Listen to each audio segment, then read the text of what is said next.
Welcome to another episode of The Way. Welcome to The Way with your best era hosts, Ryan McKean and Brittany Green. The podcast where we dive deep into the world of legal business and marketing. Each week, we'll be discussing the latest trends, strategies, and insights that are shaping the legal industry. So whether you're a lawyer, marketer, or business owner in the legal industry, this podcast is for you. Welcome. This is our first episode here in 2025. It's been a good year so far. I want to enter it quietly, make sure we're not in for anything crazy. 2024 was pretty crazy, but we're looking forward to a good year at Best Era. And we started it on the 3rd with our first official annual meeting since we had sat down last May and created it. Yeah, yes, we did. And that was awesome. But let's go back in time just a little bit, because last we spoke, you were heading for a Think Week in Cabo San Lucas. Yeah. Oh my gosh. It was amazing.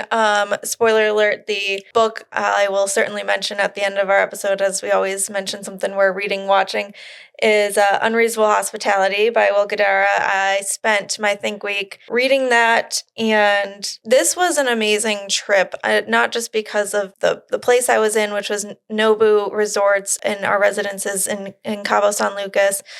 Just absolutely stunning. Beautiful weather, beautiful views. We were just talking off camera. It was perfect time of year because it's whale season down there. So you can be sitting in the hot tub on the resort and a whale is just jumping out of the ocean. It's amazing. But we realized how important these Think Weeks actually are to business owners' mental health and the strength of their business. We get far too loaded down in the day-to-day, especially as owners of businesses, and it's so important to take that time during the year to reset, recharge, relax, give your mind a break. Because without that, you're not going to be able to explore new creative ideas and think outside of the box. Being in Nobu, Cabo San Lucas was the perfect place to do that for me. And for us, I'm one of those people that when I take a vacation, I feel like I can't truly relax because then I'm not being productive and I'm wasting my time. And, I should always be out doing something, even when I'm supposed to be on vacation and relaxing. So this was the first time I allowed myself to just sit back and relax, let other people serve me, and get that unreasonable hospitality that Will Guidara talks about in his book. It really opened my eyes to how important it is to put our mental health first and to do things like that for ourselves. Right, because we often talk about, at Best Era, we talked about at the law firm, a lot about 5-star service and providing 5-star service. But how many people truly experience 5-star service, and how many people on your team have ever experienced or understand or know what that really, really looks like? And we chose Nobu Cabo San Lucas because, look, I mean, you've got a Michelin star restaurant on site. Brittany had Stefano, the butler. You have these things, and it is magical when you sort of turn yourself over and give yourself that space and allow yourself to sort of indulge and just be, right? Because law firm owners in particular are so busy. Like, we met with the firm yesterday, and the lawyer's got a heavy court docket. The lawyer's looking at opening up new offices and, changing the team and improving the team and adding new software. So there's infinite burdens on one's time, but really taking the ability to pause, to enjoy, to reflect, and to be in a place that is not your home. Even when you're home, there's laundry to do and things to be cleaned. And, it is remarkable just to be taken care of. Yeah. And I mean, when we worked with that client yesterday and one of the team members basically mentioned that he should make it a goal for himself to not come into the office on weekends. And that's what happens, right? If you're home, you find reasons and you don't have excuses to not do work at any moment of the day because you're around it, you're constantly surrounded by it. But yeah, so giving yourself a reason to go somewhere else, take a step back so that you can really give yourself a sort of 30,000 feet look at your whole business because you're far away from it for a time gives a lot of perspective. So awesome Think Week for me. Really opened up my eyes in a lot of ways. I came back thoroughly refreshed and ready to jump into a new year at Bestera and make it great. And so I'm excited that for our bestest level subscription members, we get to share that experience with them as well. So that's really exciting. That is exciting. And we put Stefano the butler in contact with one of our clients last week. And That's exciting. It is win-win-win all around. He was probably the saddest part of having to leave was having to say goodbye to Stefano. It is very sad. It is very sad. Yeah. But so you come back and we have our annual meeting. Yep. So we did it on the Friday after the first when it's kind of a sort of twilight zone of the work year. Some people are back, some people are not. But we blocked the time, we blocked the day to do it. We got out of our Bestera office and we had it at my house. And there were dogs. There was pizza. Yes. And there was a lot of purpose and intention because one of the things that one of the books that really changed my life was when one of my mentors, Lee Rosen, mailed me a copy of the book Traction. This was in 2016. And it was really the first book that laid out what to me is a obvious idea, but was not obvious to me at the time, that businesses like our cell phones, like our computers, everything else need operating systems, not just systems in there. Systems are, how you try a case or how you sign a client. Those are more like apps, right, on a cell phone. But the cell phone itself needs an operating system. And so the book Traction really resonated with me. And it was a book that, in 2016, 2017, that I started implementing, maybe ineffectively, maybe piecemeal, but it was something that it gave me direction and purpose as to how to actually build and run a business. But it was always very hard because, Traction talks about leadership teams and director level positions and 90-minute weekly meetings and all this reporting and all of these different things that just really seemed out of reach for me. Didn't have a huge team. So consequently, and Traction also, and it really works well when you hire a professional implementer. We hired a professional implementer in 2022 when we had the revenues to support that, but that was very expensive. That was $10,000 a month and well worth it, but there were many months as a small firm where we may not have made $10,000. So hiring an implementer was out of reach. So the idea when we started Bestera was that really the very first meetings that we had, first ideas that we discussed was to build an operating system for the vast majority of law firms out there, which is firms really, we think, under about $5 million in revenue, though we think it works with larger firms as well. But really those firms who can't afford the implementer, who need things to be simplified, who don't have director level people to form a leadership team, who don't know maybe what their KPIs should be. So we came up with a product that we felt, systems that we felt really helped clarify things, really helped make it easy. For example, I know from working with a number of law firms, even the word vision was heavy for them. 10 years. I know Brittany and I did a meeting at some point in May, and we sat down with a lawyer, fantastic lawyer, super successful, well-respected, checks all the boxes, has a good business, good firm. And he said, where do you want to be in 10 years? And I can still see the deer in headlights look. What do you, 10 years? What do you mean? So we made it 5 years, and we started explaining it not as a vision, but as a destination. And really and truly, I can say, having worked with, lots of law firm owners over the years, the most successful people I know, the thing that they have in common is that they are very clear on where they want to be.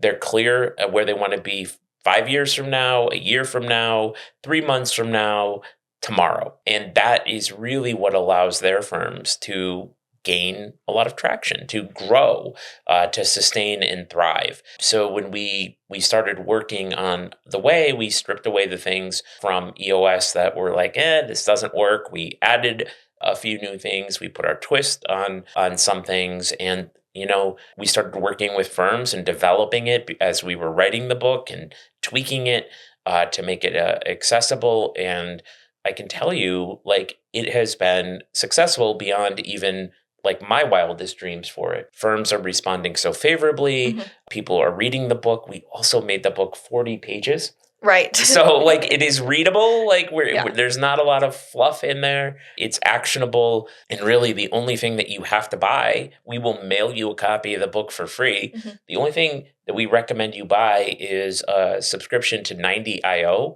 which is a monthly subscription of $16 a month per seat. It doesn't cost you any more if you buy it from us. We built it out for the way, or if you buy it directly from them and do it yourself, we get a small percentage of like a 20% or something. That's not why we do it, but you get our build of 90IO, which is incredibly useful, which allows you really to self-implement the operating system. Yeah, it's been awesome. And like you said, going back to why we, changed it from a 10-year to a 5-year and calling it a destination versus a vision. I think too many lawyers get caught up in that word. I mean, we were with a client just yesterday who, when we introduced this concept of creating his destination, he had worked with other coaches and things like that, and he had this vision statement that he showed us, and it was really pretty. It was fluffy. It had a lot of those, keywords of excellence and client satisfaction and this and that. And, I asked him, well, is there a time limit to this goal or this vision? Is there a certain amount of time you want to see this take place in? And yeah, again, it was sort of that deer in the headlights, like, time? What do you mean? Like, isn't this just like the vision for my company? And, giving that sense of understanding that you want your vision, your destination to be somewhere, something you can achieve, right? You want something measurable, because how else are you going to be able to prove to yourself and others in your company and your clients that you are what you say you want to be? So, and then it was, that light bulb moment clicking for him once he realized that it isn't just some fluffy thing he's been told to do to make up this vision statement, and that there should be some real tangible goals that he should be setting for himself in his vision statement, in his destination. Once it was explained to him in that way and, explained, let's look at 5 years where you want to be, his immediate thought was, man, if only I had done this 5 years ago. I can only imagine where I'd be now if I had set a 5-year goal 5 years ago. Exactly. And, I think as we do these meetings, the default is, in working with a number of clients, is like, hey, look, I want to have this awesome firm. Mm-hmm. They don't say awesome, but like that's it. They're making some money.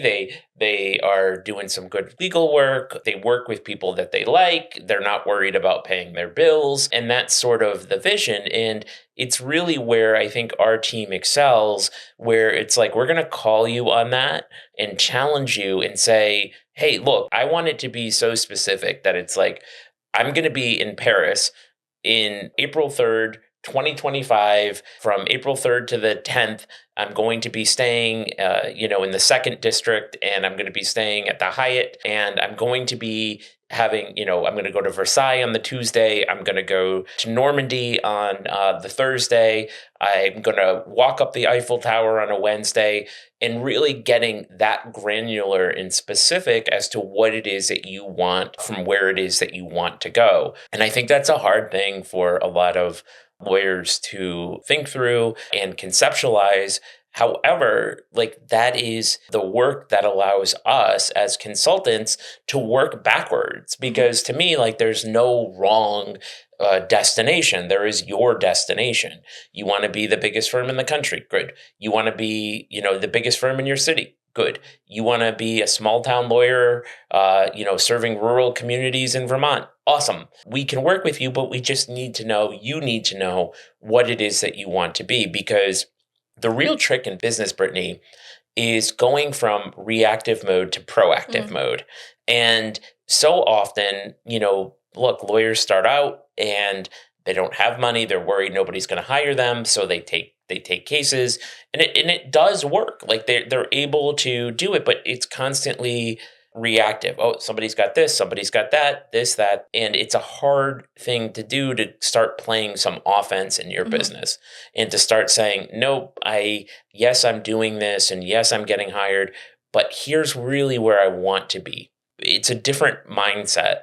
But once we can get people into that place through that work, that's when we can start really unlocking the potentials in their firms. That's exactly right. And, I think also, of course, there's the fear of failure, right? If you're setting that very tangible goal for yourself of in 5 years, I'm going to be exactly here, the thought of obviously not getting exactly there in that time period is obviously scary for most people, so it's a lot easier to just have this sort of fluffy vision of a dream sort of scape. But we want to make sure that people understand that it's important to know where you want to go, but also have the flexibility of, taking a detour if you need to along the way, or things like that. I mean, for example, like as we mentioned, we had our first official annual meeting last week. And when Ryan and I had sat down and formed Best Era, last May and set our destination then and,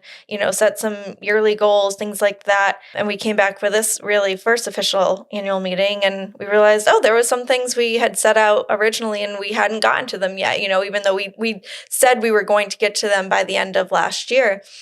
And that's okay. Like we, didn't talk down to ourselves. We didn't, yell at each other and say, why didn't we let this happen? Why didn't you make this happen? We just said, okay, you know what? We didn't make this a priority like we said we would. Let's find the ways that can help us make this more of a priority. What things were standing in our way to make it easier for us to get these things done. Talked about it in the annual meeting. We made it an issue that was important to talk about and come up with a solution. We felt like we came up with some pretty good solutions and, set that as our first quarter goal for this year as a top priority. And hopefully we, keep ourselves accountable and on track for this quarter to do that. But again, just because something that you had set forth as a goal to be done by a certain quarter doesn't happen, it doesn't mean you're a failure. It doesn't mean you've completely blown your 5-year destination and you're off track and you're never going to get to where you want to be. It just gives you more finite ways to look at your goals and give you permission to find new solutions, work with each other as a team and figure out what's really going to work for you. See, and that's an interesting one because at our core, when we sat down to do our destination was we wanted to help 12,500 firms right. or lawyers or people in the legal space over in 5 years. And we also didn't want to grow a team of 100 people where, everybody's got 100 consulting clients and they're cycling through meetings and sort of overwhelmed. It's like we want to do high-end specific consulting that when you have us, you really have us, we're doing the work, we're with you, we're present. And we're delivering at a very high level in that way. But that's not something that we can affect scale because there's only so many of us, right? But that's important work for us to do because we want to remain in law firms and also just love doing the work. And also it's where we can make a lot of our money or most of our money at the end of the day. But we also needed things that were sort of scalable. And a little bit more specific here, because I think it's worth talking about. We went into our annual meeting having looked at our last quarter goals as one of the things. And one of our last quarter goals was to develop on-demand video courses. That was the idea. And I recorded a few hours of those, but I couldn't I'm not I'm a live person. It's hard for me to just sit in this room and talk at a camera. So we were like, well, we didn't get to this, but it's important to do. Maybe we hire somebody and we all block, 3 days and we get professional videographers and we cut and we block and we do. But I think we actually ended up, really at the end of it wasn't the vendor issue, right? It was like I could come in here and I could record. I don't need studio lights. We have studio lights in here. We have microphones. We have all of those things. But it was like, well, what if we develop a live course? Mm-hmm.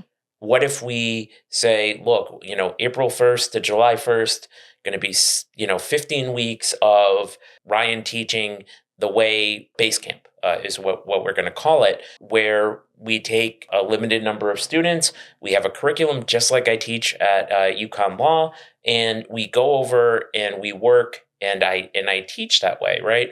And to me, when I'm engaged and interactive and having students, like that is where I feel the most energy. And I also think it's where I can add the most value to people.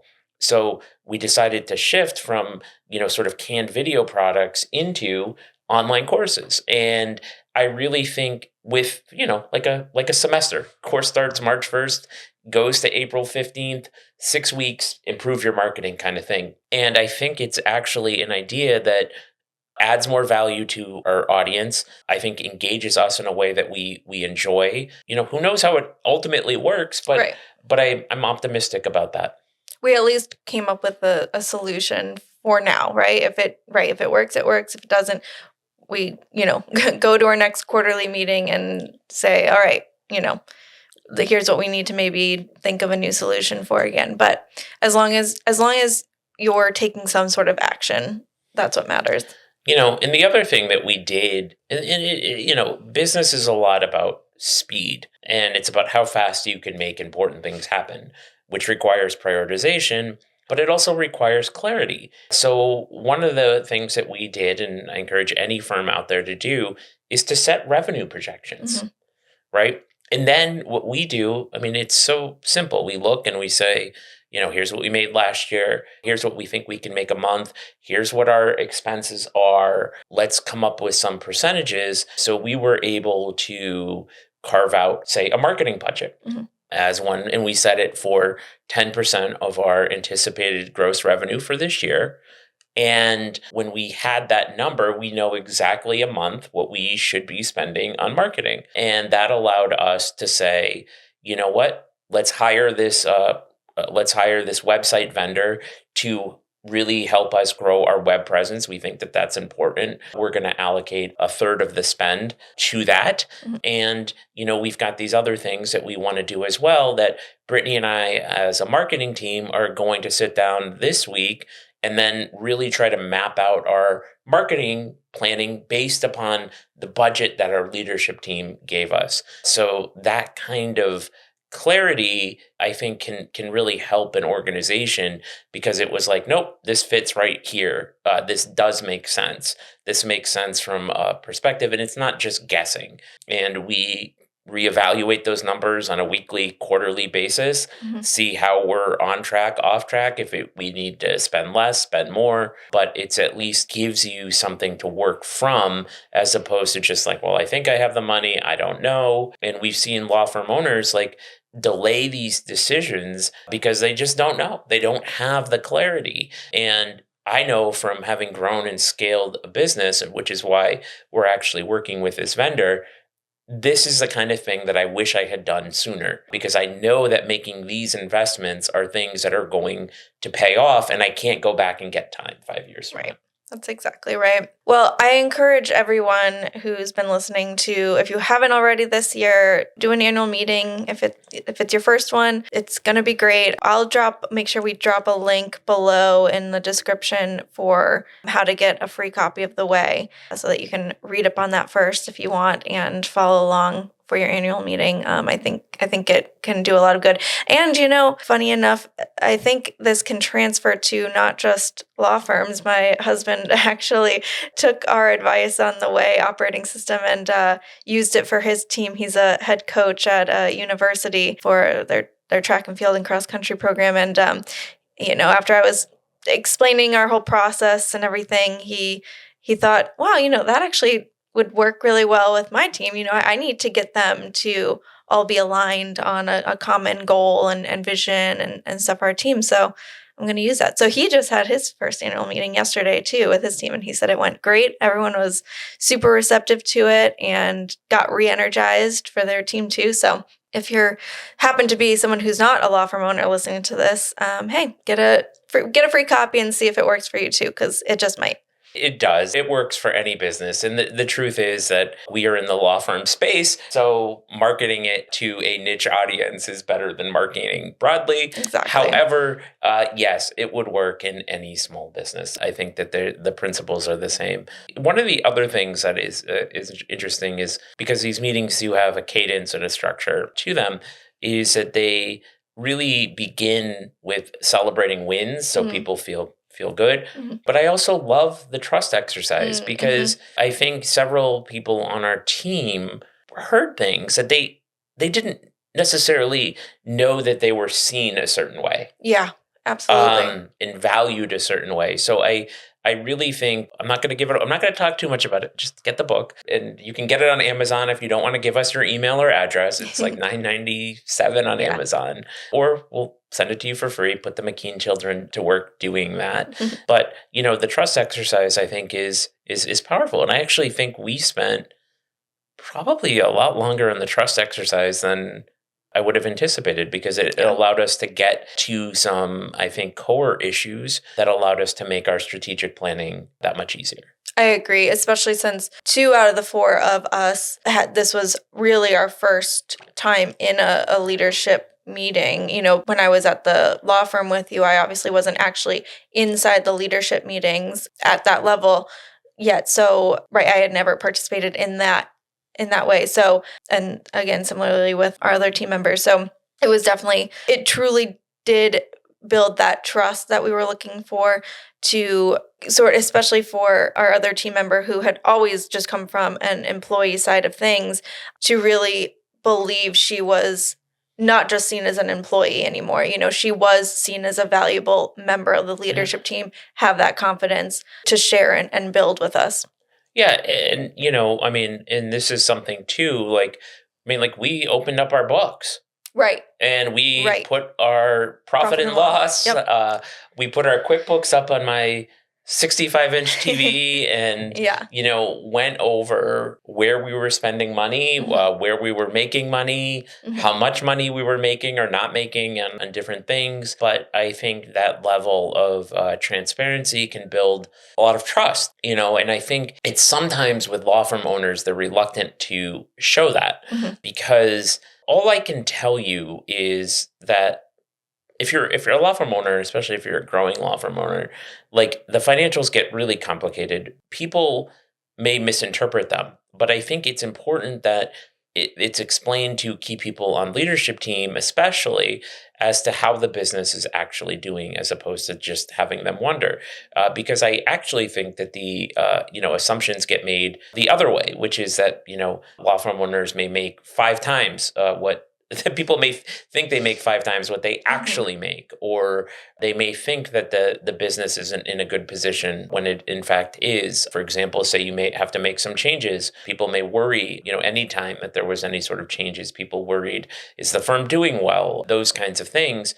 So that level of transparency and opening books, and that's not part of it. We chose to do it, but thought was insightful. Where it's like, here's where we are, and here's where we need to go, and here's how we're going to get there. Yep, I think it's worth it. It just adds to the trust, adds to the transparency, and it ends up usually being a good thing. Where we looked at it, in no way does it build or lose confidence of the business is not doing what we thought it would, this and that. But if anything, it helped again open up conversations of I realize we've been using this one software and it's not needed anymore. Why don't we cut that? That can be a spend that we don't need for next year and things like that. So I think positive conversations can come out of it. Or we're charging too little here. Right. Or wait a minute, like, why are we just giving away this money? Like, Right. what is, and these were little tweaks that for us maybe added up to improving 15% of revenue, where it was like, no, we don't need this. Yeah, we can shift this. Yeah, we can raise the price on this and really, do that. And look, and if you're talking about small businesses that are running 15, 20, 25% profit margins, 30% profit margins, if you're able to look at things and add 15% to your bottom line, like that's a difference between making money and not making money. Right. These small tweaks with multiple eyes on them can be good. Anything else, Brittany? I don't think so. I have a feeling the camera battery is going to be dying soon. So what have you been reading, watching?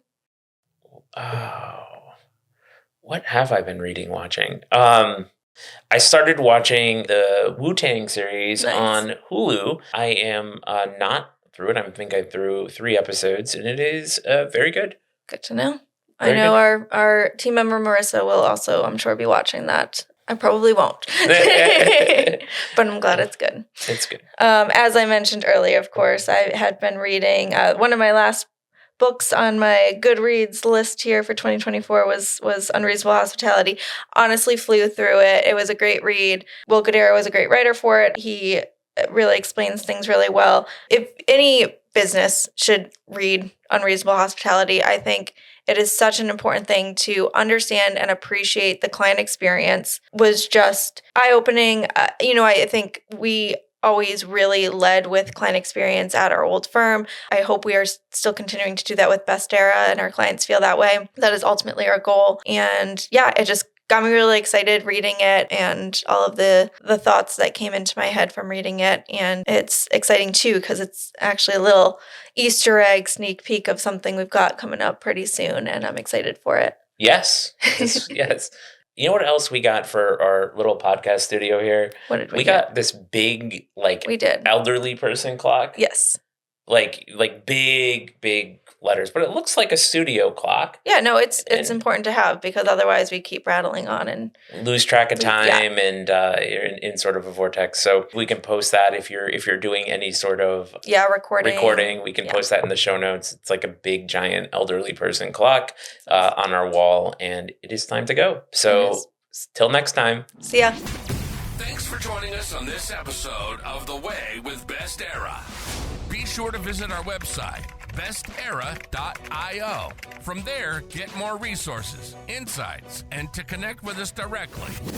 Don't forget to subscribe to our podcast on your favorite platform. That way you never miss an episode. Until next time, keep striving for your version of success.